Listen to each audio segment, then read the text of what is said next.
Hello, I'm Shan Li. I'm going to show you how to add track flying lines, as shown in this map.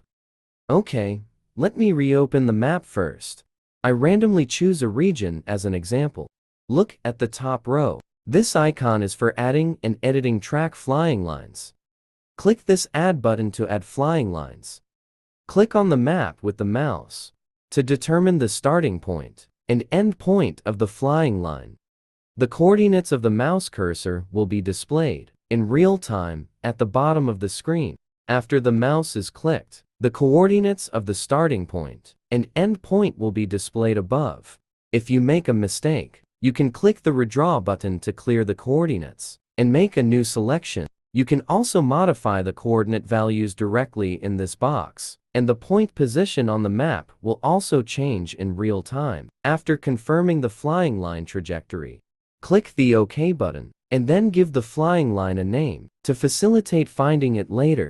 This is what the fly line I just added looks like. Next, I continue to add a new one.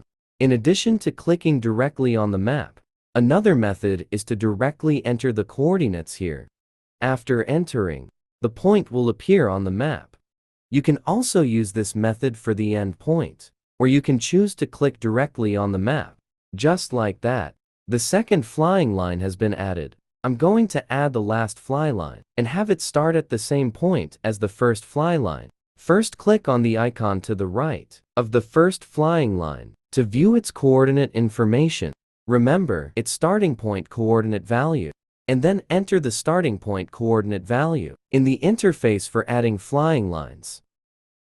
This is the starting point of the first flying line. Then just determine the end point. Now, I have added 3 flying lines, and the list of these flying lines will be displayed on the left side of this interface. You can click the trash can icon to delete a flying line. Next, I'm going to go to the settings to modify the style of the flying line.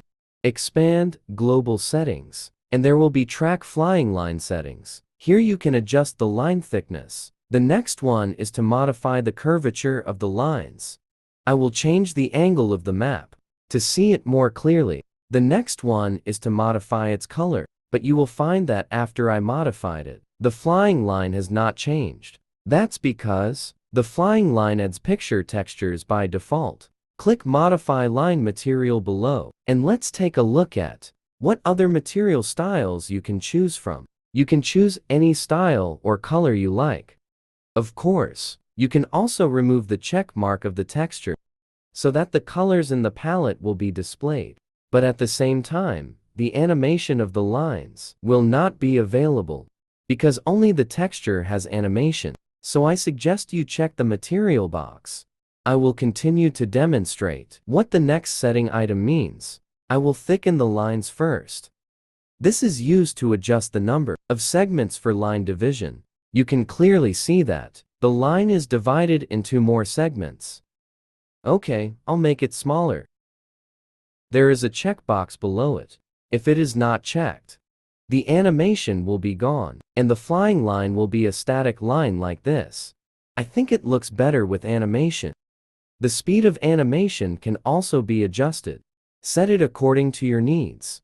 Alright, so far, I have demonstrated the flying line part.